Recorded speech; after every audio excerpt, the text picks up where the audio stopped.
परिवार को उतार दिया तो समस्या का समाधान हो गया, और चित्त में चिपका करके रखे हो तो एक बात याद रखना, जब वो आपको घर से निकालेंगे तो रोना भी नहीं होगा, आंखों के आंसू भी सूख जाएंगे।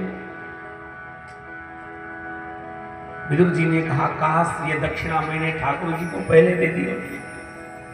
मैं तो इनके मोह में था कि ऐसी परिस्थिति में मेरा भाई अंधा है और इनके भाई को छोड़ करके मेरा जाना अनुचित है, लेकिन मेरा इनके लिए कोई मोल नहीं है।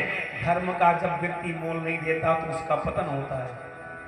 धर्म दोनों पक्ष में है, युधिष्ठिर के रूप में और विदुर के रूप में अंतर क्या है? पांडव धर्म की बात बिना इच्छा के भी मानते हैं। अगर युधिष्ठिर ने कह दिया ये काम करो, एक बार दुर्योधन को कोल भीलों ने पकड़ लिया था मारने के लिए, लेकिन युधिष्ठिर ने कहा हम दूसरे के लिए 105 हैं, भले ही आपस में हम झगड़ रहे हैं, जाकर के बचाओ। अर्जुन की इच्छा नहीं थी कि पापी मर जाए तो अच्छा ही है, हमें किस किस खेत का किस किस कुएं का पानी पिला दिया, लेकिन युधिष्ठिर के कहने पर जा करके उसे छुड़वाया, और छुड़वाने के बाद वो सुई के नोक की बराबर भी जमीन देने को तैयार नहीं था। तो धर्म जो कहता है, पांडव न इच्छा होने के बाद भी मानते हैं। हमारा भी धर्म क्या है? हमारा भी धर्म है कि धर्म की बात माने, भले ही अच्छा लगे न लगे। लेकिन कौरव क्या करते हैं? धर्म को अपने अनुसार चलाते हैं। जब धर्म को आप अपने अनुसार चलाओगे तो धर्म तुम्हारा त्याग कर देगा, और धर्म के अनुसार जब चलोगे तो धर्म आपका पोषण करेगा। धर्म रक्षित रक्षितः ये तो धर्मस्ततो जयः। और फिर उन्होंने छोड़ दिया, और जब छोड़ दिया धनुष बाण वहीं रख करके गए तो एक प्यारी कीमती श्लोक लिखा। सुखदेव भगवान कह रहे हैं, निर्गतः कौरव पुण्य लब्धः। जब गए तो कौरवों का सारा पुण्य उनके साथ चला गया। अच्छा, पुण्य चला गया तो क्या बचा? पाप बचा।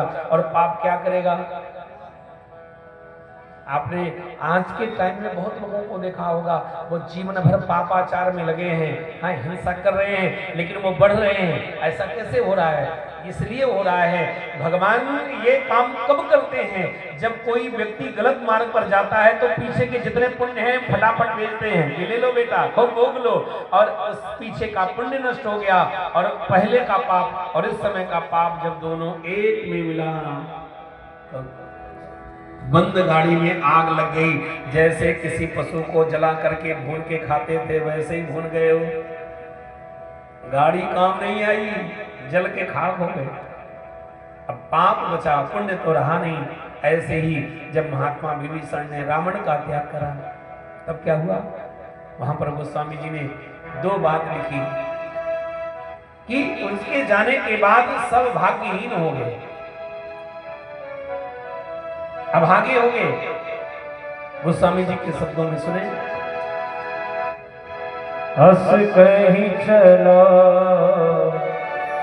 विभीषण जब ही, हस कहीं चला विभीषण जब ही, आयुहीन भय सब तब ही, आयुहीन भय सब तब ही।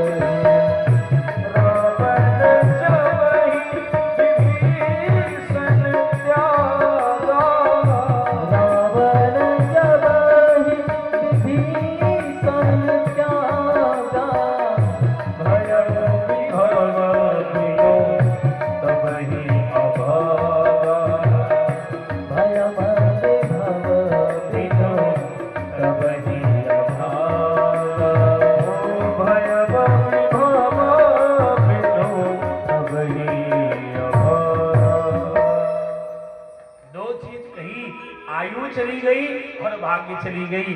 अब बताओ, आयु भी नहीं बची और भाग्य भी नहीं बचा तो क्या होगा? कुटाई होगी केवल। विदुर जी चले, उद्धव जी से मुलाकात हुई, मैत्रेय जी के पास